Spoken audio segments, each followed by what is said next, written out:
नमस्कार। Candid conversations के नए एपिसोड में आपका स्वागत है। आज मंगलवार है और हम लोग हर बार की तरह अभय दुबे सर से बात करेंगे। सर, बहुत स्वागत है और बहुत सारी बातें हैं चर्चा करने के लिए, जिससे मैं एक एक करके जरा आपसे समझूंगा। लेकिन सर, जी। जो सबसे पहले मैं शुरू करना चाहता हूँ, वो जो अमेरिका का रवैया है, वो हम सब लोग देख रहे हैं ट्रम्प के इस वाले टेन्योर में। जी। वो मोदी जी के प्रति एक एक पे एक वो नए नए बम फोड़ते जा रहे हैं। लेकिन हम्म। अभी उन्होंने जो रिसेंटली किया वो बहुत ही चौंकाने वाला है। उन्होंने जो H1B वीजा होता है, जो एक तरीके का वर्क परमिट है, वो $1,000 पर एनम से करके $1,00,000 कर दिया है।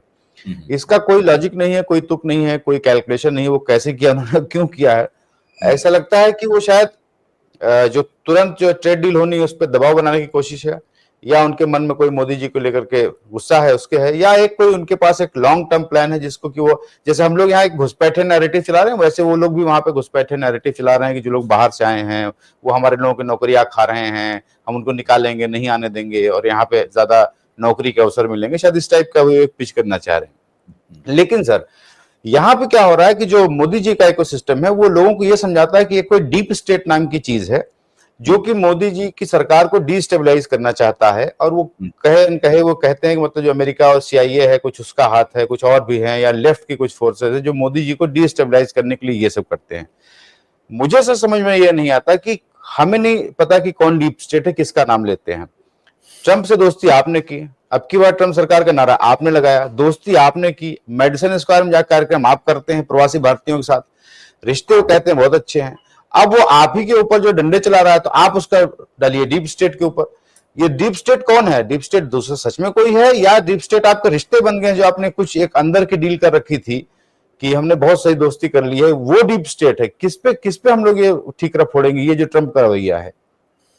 ज्ञानेश जी, जब भी कोई सत्ताधारी ये महसूस करता है कि उसकी सत्ता को अंदर से बहुत गहरी चुनौती मिल रही है और वो उस चुनौती का सामना नहीं कर पा रहा है, तभी वो डीप स्टेट, विदेशी हाथ, हमें अस्थिर किया जा रहा है, हमारे खिलाफ साजिश की जा रही है, कुछ विदेशी एजेंसियां हैं जैसे CIA के, एक जमाने में KGB होती थी, आजकल तो KGB नहीं है, GRU है, वहां रूस में है, तो KGB का भी नाम लिया जाता था। तो इस तरह करके उनका नाम लिया जाता है। ये दरअसल पब्लिक को उल्लू बनाने के लिए होता है। ये बहुत पुराना हथकंडा है। मोदी जी से पहले दूसरे शासक भी इसका इस्तेमाल कर चुके हैं। मोदी जी उसी हथकंडे को और भाजपा वाले उसी हथकंडे को इस्तेमाल कर रहे हैं। और सबसे दिलचस्प बात यह है कि जनता पे इस हथकंडे का कोई असर नहीं पड़ता। मैं बिल्कुल अपने दिमाग में बिल्कुल स्पष्ट हूं। केवल कुछ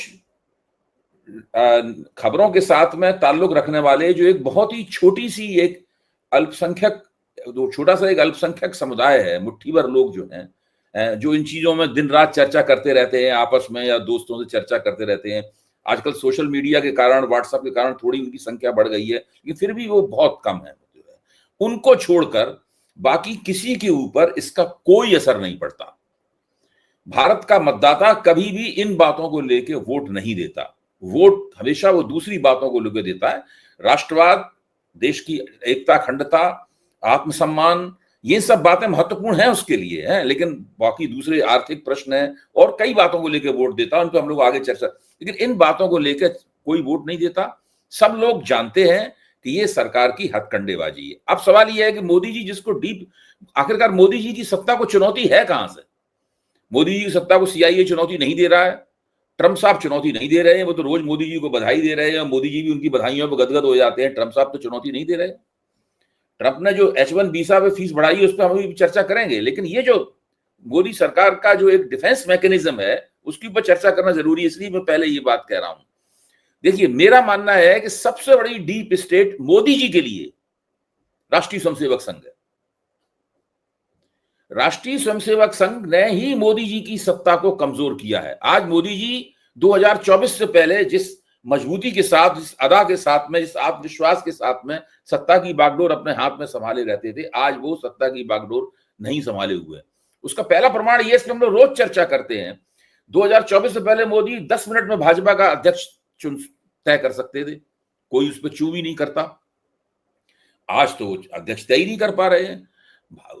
राष्ट्रीय अध्यक्ष तो छोड़ दीजिए, प्रदेशों के अध्यक्ष तय कर पाना मोदी जी के हाथ में नहीं है। यानी भारतीय जनता पार्टी, जो मोदी जी की ताकत का सबसे बड़ा स्रोत थी, उसके ऊपर जो उनका नियंत्रण था वो कमजोर पड़ गया है। धीरे धीरे वो नियंत्रण पूरी तरह उनके हाथ से निकलता जा रहा है। राष्ट्रीय स्वयंसेवक संघ बड़े ठंडे दिमाग से बड़े सोच समझ के एक इस तरह की पॉलिटिकल टेक्नोलॉजी का इस्तेमाल कर रहा है जिससे मोदी जी का सार्वजनिक अपमान भी ना हो, ये भी ना हो कि भाई मोदी जी के सारे पर्व उन्होंने कतर दिए, बेइज्जती भी ना हो मोदी जी की, और सरकार का इकबाल भी संघ के कदमों से कमजोर ना हो। उसने पूरी तरीके से मोदी जी के हाथ से भाजपा की सांगठनिक कमान छीनने का सिलसिला चला रखा है, एक एक करके वो चीजें इनके हाथ से छिनती जा रही हैं, ये स्थिति है। तो मोदी जी के लिए अगर कोई उनकी सत्ता को कमजोर कर रहा है, अगर उसको डीप स्टेट का नाम देना उन मोदी जी के समर्थकों के, तो वो राष्ट्रीय स्वयंसेवक संघ है। क्योंकि वो स्टेट में होने के बावजूद भी वो घोषित रूप से स्टेट नहीं है। डीप स्टेट क्या है? डीप स्टेट एक ऐसा एक ऐसी ताकत है जो कि छुपी भी रहती है और नहीं भी छुपी रहती है, उत्तरदायी नहीं होती है अपने कामों के लिए, लेकिन वो सत्ता में हस्तक्षेप करती है और सत्ता को नियंत्रित करती है और अपने हिसाब से सत्ता को संचालित करती है, और जो नहीं मानता है उसको अपदस्थ करने का पूरा इंतजाम कर देती है। संघ ने बड़ी होशियारी से 2024 में मोदी जी ने जब से बहुमत खोया है, पूरा एक सिस्टम बना रखा है, पूरा बंदोबस्त बना रखा है। उसके हिसाब से अगर मोदी जी उसकी बात नहीं मानेंगे तो मोदी जी के सामने खतरा ये है कि वो अपदस्थ कर दिए जाएंगे।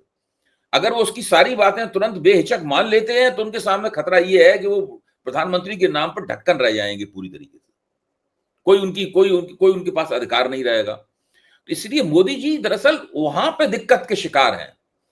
अच्छा, नीतीश कुमार और चंद्रबाबू नायडू जैसे लोग चूंकि गठजोड़ सरकार चला रहे हैं अब, तो वो भी थोड़ा बहुत निचोड़ते हैं मोदी जी को। अब जैसे इस वक्त बिहार चुनाव में सीटों के मामले में नीतीश कुमार उनको निचोड़ रहे हैं। वो महाराष्ट्र का जो फार्मूला था टिकट बांटने का, वो बिहार में लागू नहीं कर सकते। इच्छा बहुत है लेकिन लागू नहीं कर सकते। चंद्रबाबू नायडू तो बहुत ज्यादा निचोड़ चुके हैं, यानी पहली बार मोदी जी के शासनकाल में उनका बंदा जो है वो राज्यपाल उन्होंने अपना चुनवा दिया, तेलुगु देशम का बंदा। अब तो कुछ तरह तरह की अफवाहें उठती हैं कि वो केंद्र में मंत्री बनना चाहते हैं, नारा लोकेश अपने बेटे को वहां का मुख्यमंत्री बनाना चाहते हैं, तो सब कुछ केंद्र में, और वो वित्त मंत्री का पद चाहते हैं या गृह मंत्री का पद चाहते हैं। इस प्रकार की तमाम बातें पहले कोई कल्पना कर सकता था कि इस प्रकार की कोई जरूरत कर सकता था कि इस प्रकार की बातें करें।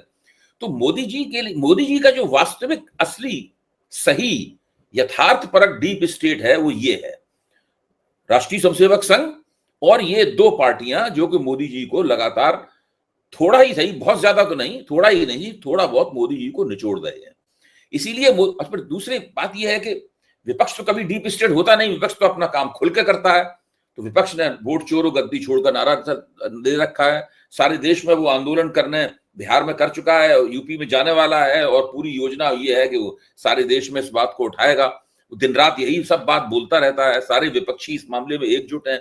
इन चीजों ने भी मोदी जी की सत्ता को बड़ा कमजोर किया है। उनको लगने लगा है कि पता नहीं क्या हो रहा है, चीजें उनके कंट्रोल में नहीं है, स्थितियां मोदी जी के नियंत्रण में नहीं है, और इस बात को वो अच्छी तरीके से समझ गए हैं। इसलिए लगातार वो बचाव की मुद्रा में रहते हैं। जो भी संकट आता है, थोड़ा बहुत चुनौती आती है, उसको मैनेज करने की, प्रबंधित करने की कोशिश करते हैं। एक कभी कभी हो पाता है प्रबंधन, कभी कभी नहीं हो पाता है प्रबंधन। और इसमें ये सभी पहलू ऐसे हैं जो मोदी जी के प्रबंधन क्षमता से बाहर के हैं। न वो संघ को प्रबंधित कर सकते हैं, न ही वो विपक्ष को प्रबंधित कर सकते हैं, और न ही जो विदेशों से संकट पैदा होता है, डोनाल्ड ट्रंप ने जो पैदा कर रखा है संकट, न वो उसको प्रबंधित कर सकते हैं। ये उनकी क्षमता से बाहर है। इसीलिए इधर उधर की बातें करके किसी तरह काम चला रहे हैं, वक्त निकाल रहे हैं अपना। जी नहीं सर, आपने जो बात कही निचोड़ने की, तो मैं जरा उस पर ही पहले बात करूं, बिहार की सीट शेयरिंग को लेकर के। सर जब भी चुनाव आता है तो एक चीज छूट गई, H1 वीसा वाली बात, जो आपके सवाल का प्रस्थान बिंदु थी, वो बात छूट गई। देखिए, जो H1 वीसा वाला सवाल है, ये तो मोदी जी को अपने आप से पूछना चाहिए, अपने गिरेबान में मुंह डाल के पूछना चाहिए कि जब वो, पहली बात तो ये है कि ऐसा होगा, क्योंकि मेक अमेरिका ग्रेट अगेन में ये बात शामिल थी कि बाहर से लोग आकर यहां पर नौकरी ले लेते हैं, अमेरिकनों को नौकरी नहीं मिलती, बात शामिल थी। इसका असर जो भारतवासी वहां काम करने जाते हैं उनके ऊपर पड़ सकता था। मोदी जी ने इसका कोई पूर्वानुमान नहीं लगाया। जब डोनाल्ड ट्रंप से उनकी बातचीत हुई तो उन्होंने डोनाल्ड ट्रंप के साथ यह सवाल नहीं उठाया। अगर वो इस सवाल को उठाते तो उन्हें और भी ज्यादा अंदाज होता, भाई बातचीत तो काफी पहले हुई थी, और भी अंदाज होता कि भाई क्या होने वाला है। जो टैरिफ के बारे में बातचीत हुई, जो ट्रेड डील वगैरह हुई, इन तमाम इतनी बातें होती रहती हैं भारत को और अमेरिका के प्रशासन, दोनों के प्रशासन में, मंत्रियों में, लेकिन इन सवालों के ऊपर ये लोग कभी अमेरिका से चर्चा ही नहीं करते। तो पहली बात तो यह है कि मोदी जी इन प्रश्नों की तरफ ध्यान देने से चूक गए, इन प्रश्नों का पूर्वानुमान लगाने से पूरी तरीके से चूक गए। इसीलिए ट्रंप ने जब उस प्रशासनिक आदेश पर दस्तखत किए तो इनको लगा जैसे इनके ऊपर वज्रपात हो गया हो, क्योंकि H1 वीजा, वैसे तो चीनियों के ऊपर भी उसका असर पड़ेगा $1 लाख की फीस का, क्योंकि 10 या 15% चीनी भी हर साल H1 वीजा प्राप्त करते हैं, लेकिन 75-80% इंडियंस हैं, भारतीय हैं, तो उनके ऊपर, सबके ऊपर असर पड़ेगा। पहले दिन तो ऐसा लग रहा था कि जो वहां पहले से मौजूद काम कर रहे हैं वो भी भाग के वहां से आएंगे, उनकी कंपनियां भी अपना हाथ खींच लेंगी वहां से जैसे ही उनका कार्यकाल समाप्त होगा, या उन्हें अतिरिक्त फीस। लेकिन बाद में व्हाइट हाउस ने स्पष्ट किया कि नहीं नहीं, ये नए पुराने लोगों के लिए, नए लोगों के लिए। इससे यह भी दिखाई पड़ता है कि ट्रंप कितने फ्लेक्सिबल हैं। ट्रंप जो मौजूदा स्थिति है वहां कोई संकट नहीं पैदा करना चाहते। वो चाहते तो वो जो मौजूदा वहां पे लोग जो काम कर रहे हैं, हमारे ही परिवार के कई लोग वहां काम कर रहे हैं, IT इंजीनियर हैं, तो वो उनके ऊपर संकट नहीं करना चाहते। यहां तक कि उनके वीजा की जो रिनोवेशन की फीस है वो भी उन्होंने नहीं बढ़ाई है। वो केवल नए लोगों के ऊपर उन्होंने चाहते हैं अभी अमेरिका काम काज चलता रहे, वहां कोई उथल पुथल ना हो, कोई बेचैनियां ना पैदा हो, लेकिन आने वाले समय में लोग कम आए तो हमको लंबी चौड़ी फीस अदा करें ताकि हमारा खजाना भरे उससे। और दूसरे जनता को दिखाना चाहते हैं, देखिए हमने मेक अमेरिका ग्रेट अगेन में नौकरियां अमेरिकनों के लिए नौकरियां बचाने का जो वायदा किया था वो हम कर रहे हैं। तो ट्रंप इस मामले में बहुत कुशल है, बड़े लचीले ढंग से वो काम कर रहे हैं, बहुत अपने हिसाब से वो काफी बुद्धिमानी दिखा रहे हैं। यहाँ ये हमारा प्रशासन है ना, कोई अंदाज लगाता है ना पहले कोई पेशबंदी करता है, बैठे हुए ट्रंप जो कर देंगे उसके ऊपर प्रतिक्रिया करना, अनुक्रिया करना, बचाव करना, मैनेजमेंट करना, यही इनका काम रह गया है। जी नहीं सर, हम तो इतना ही कह सकते हैं कि भाई ट्रंप अपने देश की सोच रहे हैं, वो शायद जो कर रहे होंगे अपने देश को से सोच के अच्छा कर रहे होंगे ये, लेकिन बात है कि हमारे देश वाले नहीं सोच रहे हैं, ना कुछ बोल रहे हैं ना वो कुछ कर रहे हैं, तमाशे देख रहे हैं, उनको शायद पता भी नहीं करना क्या है, इसको कैसे लड़ें, कैसे इसको फाइट करें। बहरहाल तो वो एक समस्या है और ये अभी लंबी चलेगी समस्या। मैं सर बिहार पे आ रहा था, सीट शेयरिंग की जो बात हो रही थी सर, जब भी चुनाव आते हैं तो किसी भी गठबंधन या अलायंस में थोड़ी खींचतान होती सीटों को, पार्टियां अपनी अपनी ताकत दिखाती है कि नहीं मुझे इतनी नहीं, मुझे 25 नहीं, मुझे 50 चाहिए, वो सब जगह होता है। लेकिन सर एक पहले हम लोग जरा महागठबंधन की बात करें जो इंडिया अलायंस है, उसमें जब से ये राहुल गांधी ने वहां पे यात्रा की है ये वोट चोरी वाली, उनकी पॉपुलैरिटी बिहार में बहुत बढ़ गई। मेरी कल परसों बात हुई बिहार में, वो लोग कह रहे हैं कि शायद इसमें पॉपुलैरिटी और जो क्रेडिबिलिटी उन्होंने जनरेट की यहाँ पे वो शायद तेजस्वी से ज्यादा है, क्योंकि तेजस्वी यहाँ के लोकल हैं, सीएम फेस होंगे, इसलिए एक अलग उनकी जगह है। लेकिन राहुल गांधी की जो इसमें विश्वसनीयता है वो बहुत अच्छी है बिहार में। और अब देखिए CWC की बैठक भी करने जा रहे हैं बिहार से, वो तेलंगाना में उन्होंने किया था तो तेलंगाना जीते थे, शायद उनको लगता होगा, और कृष्णा अल्लावरू जो मैनेज कर रहे हैं वो तेलंगाना जिता के लाए हैं, बिहार के प्रभारी हैं, तो वो शायद उनका गेम प्लान है कि CWC पटना में की जाए। ये शायद थोड़ा बेचैनी पैदा करेगी महागठबंधन के उसमें, जब अगर कांग्रेस वहां थोड़ा गेन करेगी तो। लेकिन सर दूसरी तरफ एनडीए में भी बेचैनी है, तो अपना चिराग पासवान भी कुछ कुछ कहते रहते हैं। मैं से पूछ रहा हूं कि किसकी परेशानी ज्यादा बड़ी है और कौन आपको लगता है कि संभाल ले जाएगा इस सीट बंटवारे को, और किसका डैमेज होने के चांसेस हैं? देखिए कांग्रेस की जो राजनीति है बिहार में इस वक्त, या उसकी जो भी गतिविधियां रही, इसमें वोट अधिकार यात्रा भी शामिल है, उसको मैं, और अभी वो कांग्रेस वर्किंग कमेटी की बैठक वहां करने जा रहे हैं, इसको मैं इस रूप में देखता हूं कि कांग्रेस महागठबंधन की राजनीति में अपनी तरफ से कुछ ऐसा वैल्यू एडिशन करना चाहती है जो वो पिछले चुनाव में नहीं कर पाई थी। पिछले चुनाव में कांग्रेस को आरोप लगा था कि 77 सीटें आपने प्राप्त करनी, जीते आप केवल 19, और अगर ये भी कहा गया था कि अगर आप 10-12 सीटें और जीत जाते तो सरकारी बन जाती है आपकी। तो कांग्रेस का जो अंडर परफॉर्मेंस था, कांग्रेस ने जो कमजोर प्रदर्शन किया था, उसकी वजह से भारतीय जनता पार्टी को सरकार बनाने का मौका मिल गया। तो ये कांग्रेस की एक पुरानी आलोचना है। राहुल गांधी इस बात को लेकर काफी सतर्क रहे और उन्होंने सोचा कि इस बार हम एक वैल्यू एडिशन करेंगे, और उन्होंने दो तरह के वैल्यू एडिशन किए। पहला, एक तो उन्होंने एक आंदोलनकारी माहौल बनाया, उस माहौल में जाहिर है उन्होंने अपने आप को और तेजस्वी दोनों को एक साथ उसके केंद्र में रखा, और मैं नहीं मानता कि वोट अधिकार यात्रा से केवल राहुल गांधी की ही लोकप्रियता बढ़ी है, तेजस्वी की लोकप्रियता कोई उससे कम हो गई, ऐसा कुछ तो ना। तेजस्वी भी उनके साथ ही खड़े रहते थे, उनके साथ ही भाषण देते थे, एक ही मंच पर रहते थे दोनों लगातार। लेकिन राहुल गांधी की लोकप्रियता सारे देश में बढ़ रही है, क्योंकि बिहार में चुनावी माहौल है, इसलिए वहां पे हमें ज्यादा दिखाई पड़ती है। और राहुल गांधी की अगर लोकप्रियता बढ़ेगी तो उससे कुल मिलाकर महागठबंधन को नुकसान नहीं होगा, फायदा ही होगा। क्योंकि लोगों को लगेगा कि हम न केवल राज्य सरकार चुन रहे हैं, बल्कि एक ऐसे गठजोड़ की राज्य सरकार चुन रहे हैं जो आगे जाकर जब लोकसभा का चुनाव होगा तो प्रधानमंत्री पद का उम्मीदवार भी हमारे सामने पेश करेगा।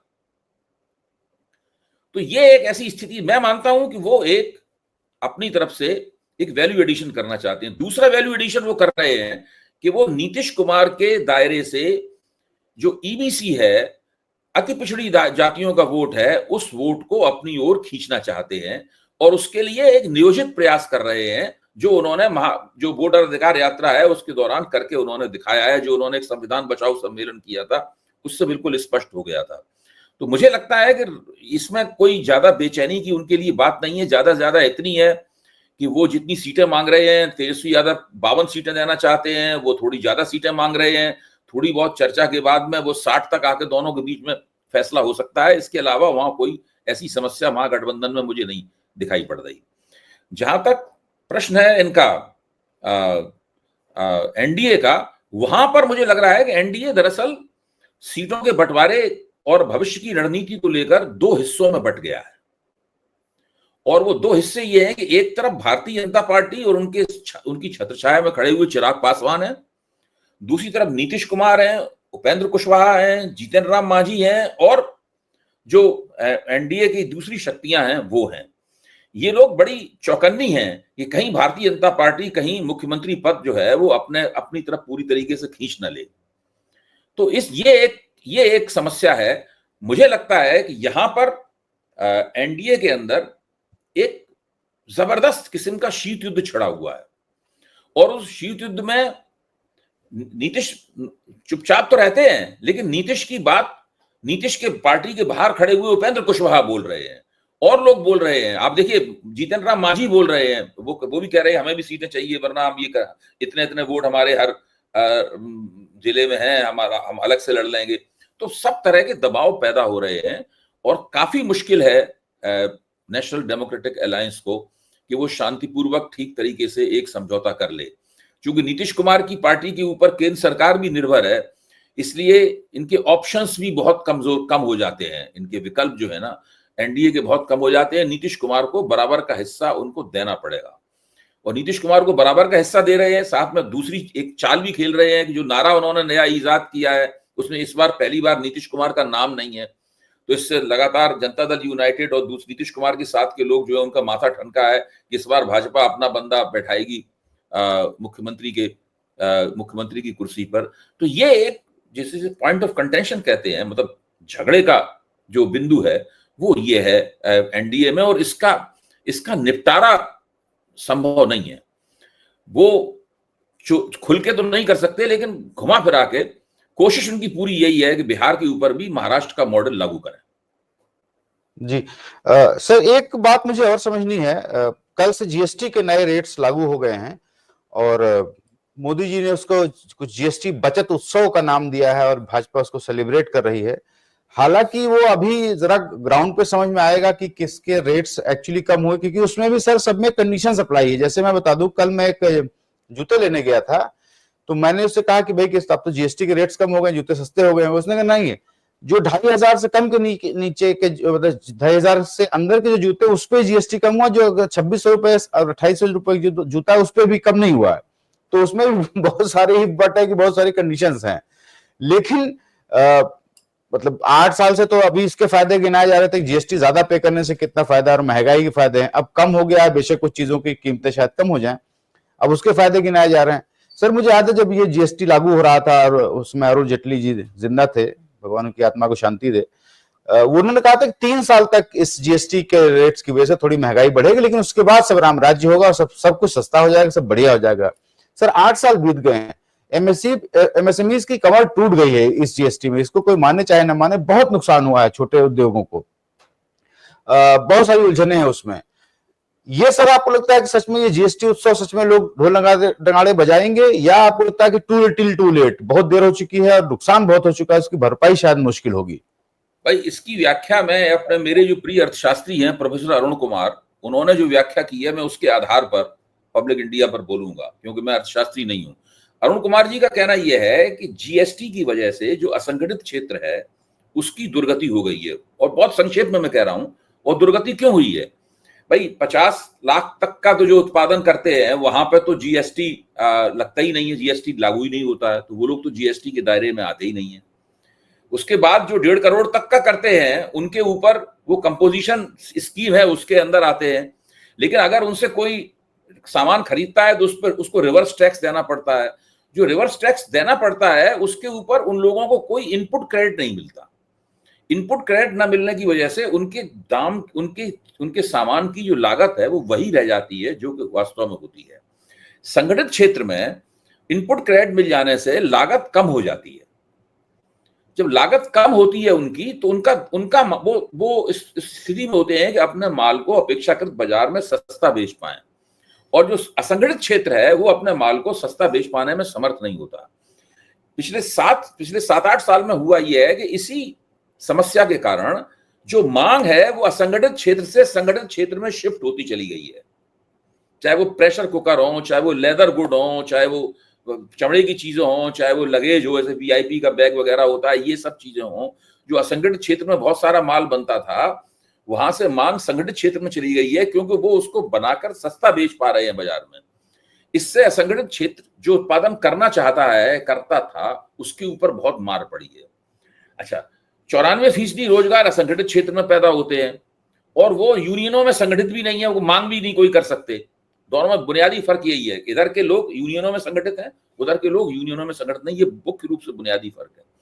वहां कॉन्ट्रैक्ट लेबर है, वहां दिहाड़ी मजदूर है, वहां इस तरह से काम चलता है।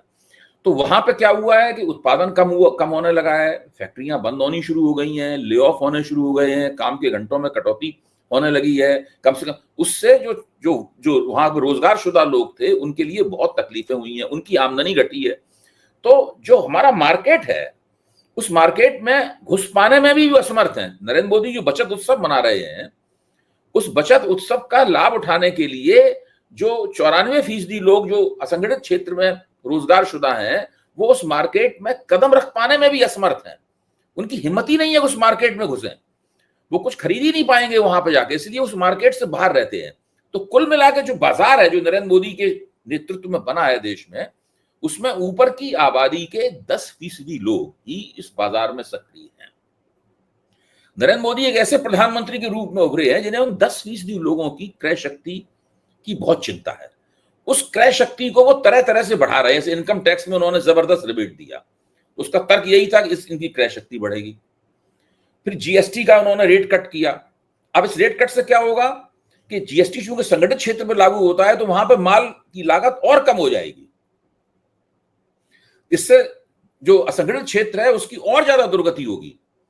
तो 94% लोगों की दुर्गति और 6% लोगों की बहरूदी, यह पूरी मोदी जी का फंडा और फार्मूला है। दूसरे, अगर यही जीएसटी का रेट कट इन्होंने 5 साल पहले कर दिया होता, 6 साल पहले कर दिया होता, तो ये 48,000 करोड़ से लेकर 1 लाख करोड़ तक लोगों की जेब से जो निकले हैं वो नहीं निकलते। और हम सब लोग जानते हैं कि जो कुल मिला के जितना भी जीएसटी आज तक जमा हुआ है उसमें 83,000 करोड़ रुपया जो है वो ऊंची आमदनी वालों ने, कारपोरेट्स ने, पब्लिक सेक्टर की बड़ी कंपनियां हैं उन्होंने, और जो लग्जरी गुड्स का इस्तेमाल करने वाले अमीर लोग हैं उन्होंने कुल मिलाकर 83,000 करोड़ रुपए के आसपास का जीएसटी का भुगतान किया है।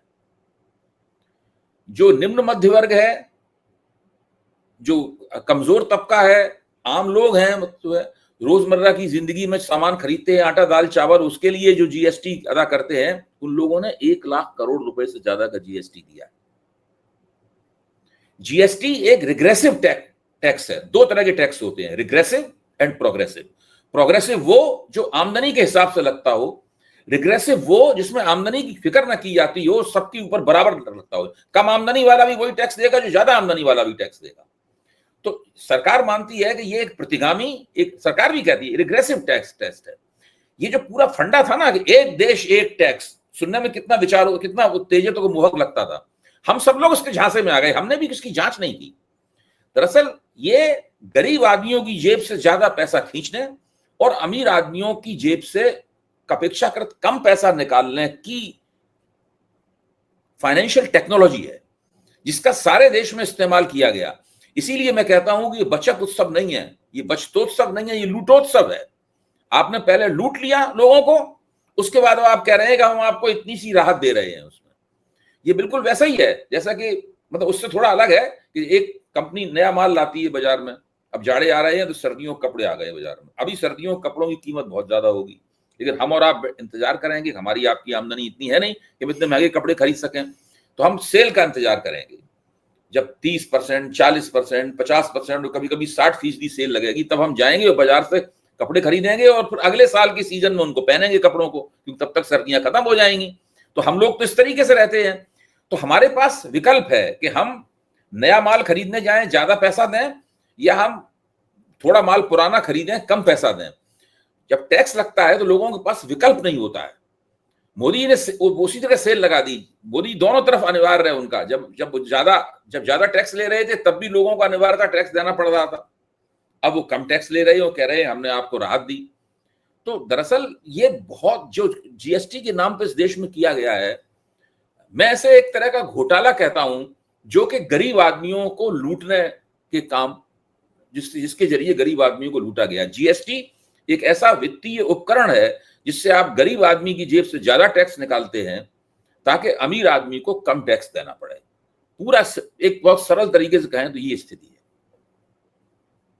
जी सर, समय खत्म हो रहा है, बस मैं एक आखिरी सवाल कर लूं।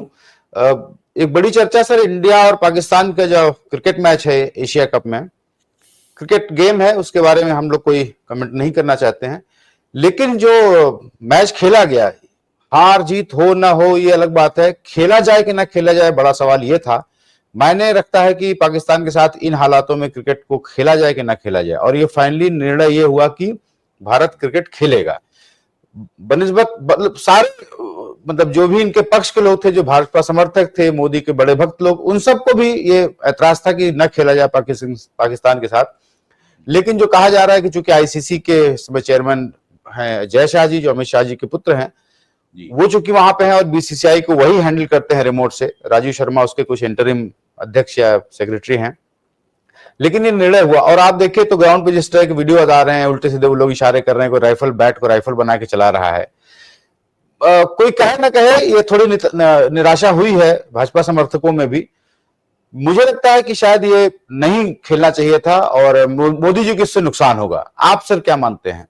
देखिए, ये दूसरा मौका है। पहला मौका तब जब ट्रंप ने युद्ध विराम की घोषणा की थी।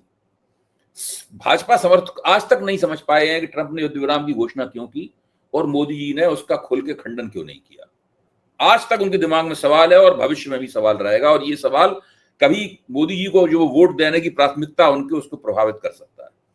दूसरा सवाल आया है ये कि भारत ने पाकिस्तान के साथ मैच क्यों खेला। वे पत्रकार भी जो टीवी के ऊपर मोदी जी के लिए बाजा बजाते थे, वो भी मैंने साफ तौर पर कहते हुए मैंने उनको सुना कि ये बिल्कुल फार्स है, ये पूरा तरह से एक नाटक है जो वहां पे हो रहा है। या तो उन्हें मैच खेलना नहीं चाहिए था, और खेलना चाहिए था तो पूरी तरीके से जो खेल भावना के मुताबिक मैच होता है उस तरह होना चाहिए था। ऊपर से आदेश दिया गया है कि आप हाथ मत मिलाइए। इससे होता क्या है, आपने पहले आप हाथ मिलाने थोड़ी ना गए, हाथ मिलाना तो मैच खेलने का हिस्सा है। पहले तो आपने मैच खेल लिया, उसके बाद आप कहते हैं कि हाथ मिलाना कि नहीं मिलाना। ये सब बिल्कुल फार्स है, पूरी तरह एक नाटक है, झूठा, एक बिल्कुल बकवास नाटक है। इसलिए बहुत मोदी जी के लिए चिंता की बात यही है कि एक के बाद उन्होंने दूसरा मौका अपने ही समर्थकों, अपने ही प्रशंसकों को मुहैया कराया है कि वो उनके दिमाग में सवाल पैदा हो। एक के बाद एक दूसरा सवाल है जो मोदी जी के समर्थकों के दिमाग में पैदा है, ये आगे जाकर उनके लिए काफी नुकसानदेह साबित हो सकता है। तो सर आज के लिए सर समय इतना ही था, और हम लोग अगले हफ्ते फिर से बात करेंगे। तब तक के लिए आपका सर बहुत धन्यवाद, और दर्शकों का भी बहुत बहुत धन्यवाद। Thank you so much.